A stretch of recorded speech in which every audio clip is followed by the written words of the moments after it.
ஒருத்தர் இப்படிதாங்கய்யா பக்தி சொற்பொழிவு டெய்லி போய் கேட்டுட்டு வந்திருக்கிறார். 7லேருந்து 9 மணி வரை ஐயா சொல்லியிருக்காங்க 2 மணி நேரம் நீங்கள் பேசணும் அப்படின்னாங்க.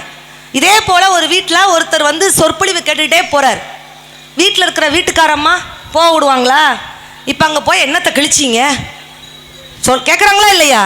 என்ன போய் உங்களுக்கு என்ன அறிவு வளர்ந்துருச்சா அப்படின்னு அந்த வீட்டுக்கார அம்மா கேட்குது. நல்லா கேட்டுக்கோங்க.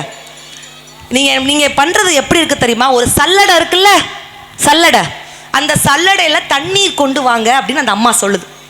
இவரும் போய் சல்லடையில் தண்ணீர் கொண்டு வரார். சல்லடையில் தண்ணி நிற்குமா? நிற்காது. சல்லடையில் தண்ணி கொண்டு வராரு, தண்ணி நிற்கலை. திரும்ப சல்லடையில் தண்ணி கொண்டு வராரு, மீண்டும் தண்ணீர் தேங்கி நிற்கலை. உடனே அந்த அம்மா சிரிச்சுக்கிட்டே சொல்லுது, பார்த்தீங்களா ஒரு விதத்தில் இதுதான் நீங்கள் போய் வேஸ்ட்டு அப்படின்னு சிரிச்சுக்கிட்டே நக்கலாக சொல்லுது. ஆனால் அந்த ஆண்மகன் என்ன சொன்னான் தெரியுமா? சல்லடையில் என்னால் தண்ணீர் சேமித்து வர முடியவில்லை, ஆனால் சல்லடை முதல்ல எப்படி இருந்துச்சு தெரியுமா? அழுக்காக இருந்தது. இன்றைக்கு தண்ணீரை முகர்ந்து கொண்டு வந்து சல்லடை இப்பொழுது சுத்தமாக தூய்மையாக மாறிவிட்டதல்லவா? பக்தி சொற்பொழிவுக்கு போய் என்னுடைய மனம் அழுக்காக இருந்துச்சு, இன்னைக்கு தூய்மையாக மாறிவிட்டதுன்ட்டு இன்னைக்கு சொன்னாராங்க ஐயா. அப்போ எவ்வளவு பக்தி சொற்பொழிவை இன்னைக்கு நம்ம காது கொடுத்து கேட்கக்கூடிய ஒரு நல்ல உள்ளங்கள்.